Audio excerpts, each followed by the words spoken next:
Hey, it's Ashay. Welcome or welcome back. Welcome if you're new here. My name is Sarah Jane and I make content on reading, life in my 30s, living in DC, and if that sounds really interesting to you, then be sure to give this video a thumbs up and subscribe because it really helps support my channel. So today I'm talking about all the books I read in February, so it's my February wrap up. I read 7 books total.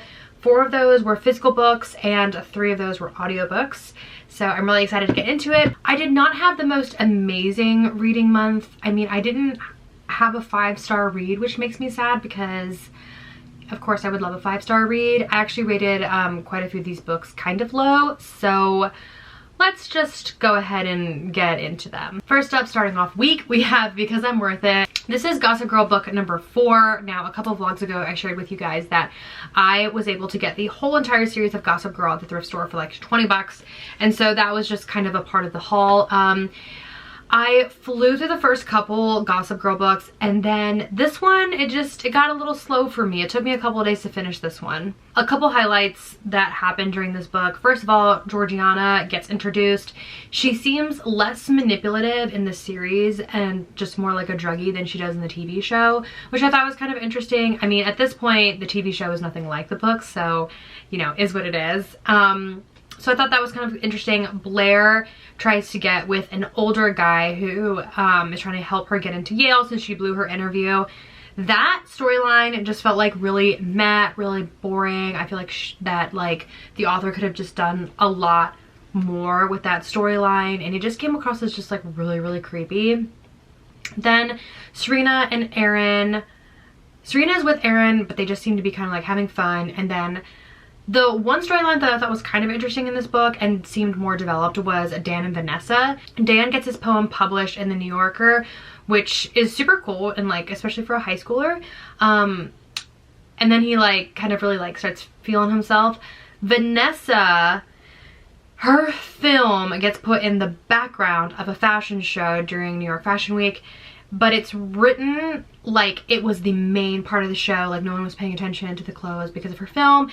And I just thought that was super unrealistic. Like, please, it's New York Fashion Week, no one cares about the background film, everything's about the show and the fashion. So I thought that was super unrealistic, but overall this book was just really meh to me, and I gave it 2 stars, which is like the worst I've rated any of the Gossip Girl books. After that, I had to put the Gossip Girl book series down and take a break because I just needed something with a little bit more depth in the storyline. Then I knew I needed to read something that was really gonna have potential to be a 5-star read and get me out of like kind of a reading slump, because I felt like that book had put me in a reading slump. So I read A Curse for True Love by Stephanie Garber. This is the 3rd book in the Once Upon a Broken Heart trilogy. Now, I love that trilogy.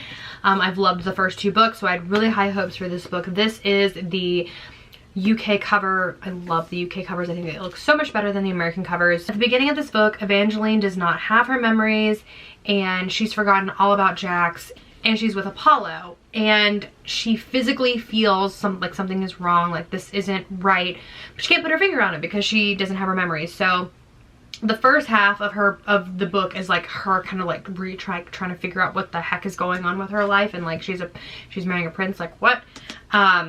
And then the second half gets like, which is fine, but then the second half gets like pretty good. I really enjoyed this book. I just really love the way that Stephanie Garber knows how to create this world and like immerse you in it. And so I rated this book 4.25 stars. Next, I don't have the book because I let a friend borrow it, but it's The Woman in Me by Britney Spears. That's her like memoir.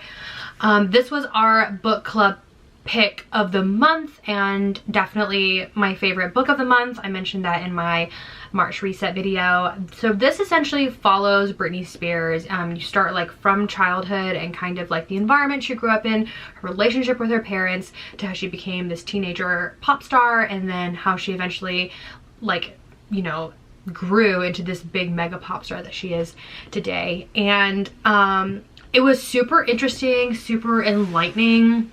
There were parts that, like, I grew up with Britney, so like when her first album came out, I remember being in like middle school or something. As she got older, I did not really understand, because, you know, the media like has a narrative that they portray, and I didn't really understand when I was growing up, like, oh my gosh, like, why did Britney shave her head? Oh my gosh, like, what is going on with Justin Timberlake? Like, why would she cheat on Justin Timberlake? And it finally gives her side of the story, which I really, really appreciate.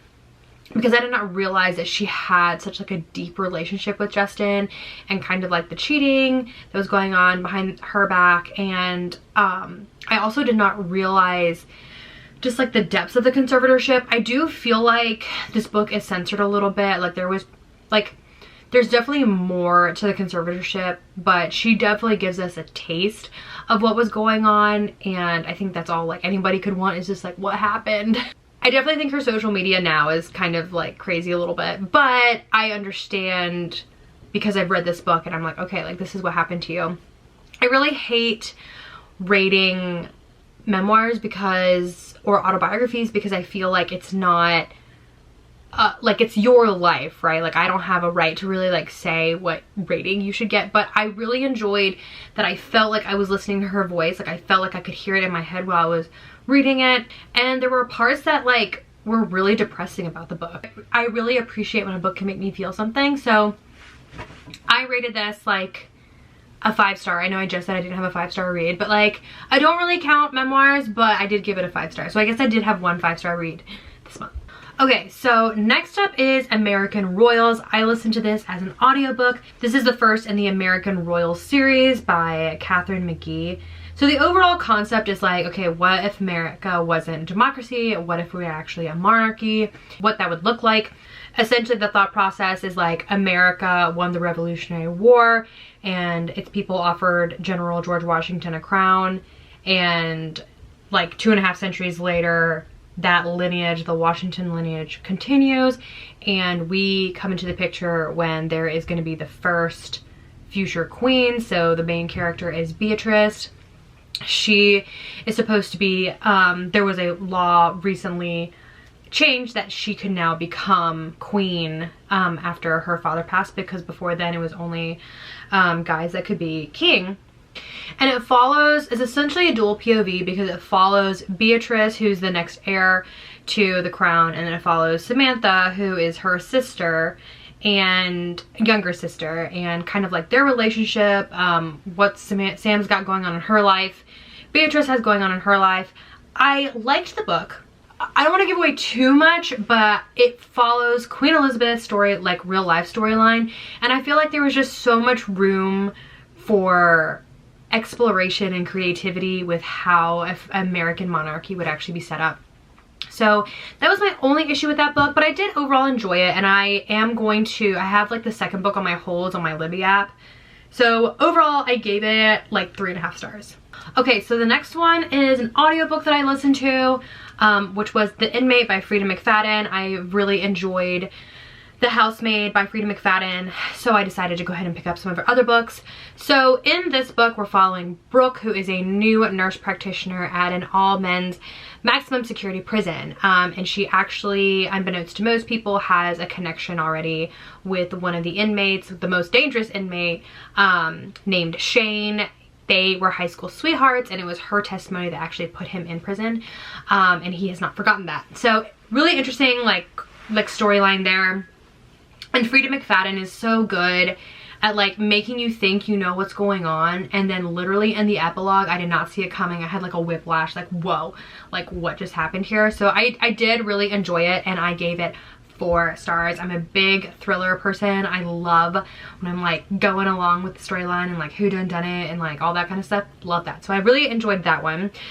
So after I finished that, I was like, you know what, I want to listen to another Freida McFadden book, so I picked up The Surrogate Mother. So in this book, we're following Abby. Abby has wanted for years to be a mother, but she's had a lot of failed pregnancies and infertility issues, adoptions that have like fallen through the cracks. And so she has sort of given up on motherhood by the time we like enter the book, and that changes when her personal assistant, Monica, offers to be her surrogate, and her husband doesn't want to do it, but they finally like agree, like, okay, we're gonna have her as our surrogate because she physically kind of looks like Abby. So what we don't know is that Monica has some pretty dark secrets, and I don't want to say too much more because you kind of figure that out throughout the book, like what are these dark secrets. I really enjoyed the twist of this book. I will say this book made me pretty uncomfortable at multiple parts, like so many parts, because I am recently married myself, and like my husband and I are not planning on having a baby at the moment, but whenever we do, I cannot even imagine like someone that I work with being a surrogate and carrying my child. Like, I don't know, it was like a lot for me to read as like a newly married person, but overall like the plot was really good and I did really enjoy it, so I gave it 4 stars. And then the last book I read this month was Red Queen by Victoria Aveyard. So I've been following Victoria on Instagram for a really long time now. I actually think I found her on TikTok, and I really enjoy her social media presence. So I was like, you know what? I need to read her book. And it took me a really long time. Like, I ordered the book and I left it on my TBR shelf for like the longest time. And then I picked it up and then I put it down and I picked it up and I put it down. And I think, I couldn't tell you why. I feel like it might have something to do with the way she builds the world, that it just like took me a second to get into it. But essentially we're in this world that is divided by your blood. So if you have silver blood, you are part of the elite, you are part of the high class society. If you have red blood, then you are like a commoner. We're following Mare, who is 17 years old, and she is someone with red blood, and she lives in this place called the Stilts, which is like a poverty-stricken area. She somehow like finds herself working in the Silver Palace. A lot of people that have silver blood also have some sort of like ability or power, and reds don't. So when she ends up finding herself working in the Silver Palace, somehow she finds out that she also has a power, and everyone's like very fearful because she is red. So they cover it up with like this lovely PR story. As we just mentioned, the media makes a tale. So anyways, they make a tale about kind of like her background and who she is and why she's able to have this power. So she kind of gets wrapped up in this world where she doesn't really fit in with either side, but she's pretending to be one side. So it was an interesting book. I did like it. It did take me like a long time to get through. I do plan on reading the second book, which is Glass Sword, but I'm not going to buy it. I'm just going to wait for it to become available on my Libby app. Just because like it did take me a really long time to finish this book. It took me 16 days, which is very unlike me. I usually read much faster than that. I liked the ending a lot. I was very interested, like even though it took a while to get there, I did really like the ending, and then I just like the author in general, so I do want to read the second book.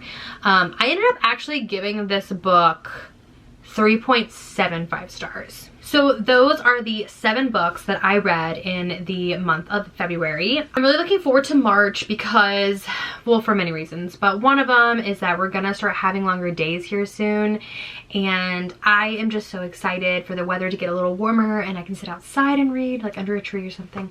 And so I'm hoping for a strong reading month. I have my fingers crossed for myself. So anyhow, let me know in the comments below what you guys read this month. I'd be super interested to know. I really need some more book recommendations, so if you have some good books, please leave them below. I really need a 5-star read. Like, I know I said I had one this month, but that didn't count because it's like a memoir. Like, I really need a good 5-star read. So anywho, I will talk to you guys in another one. Bye.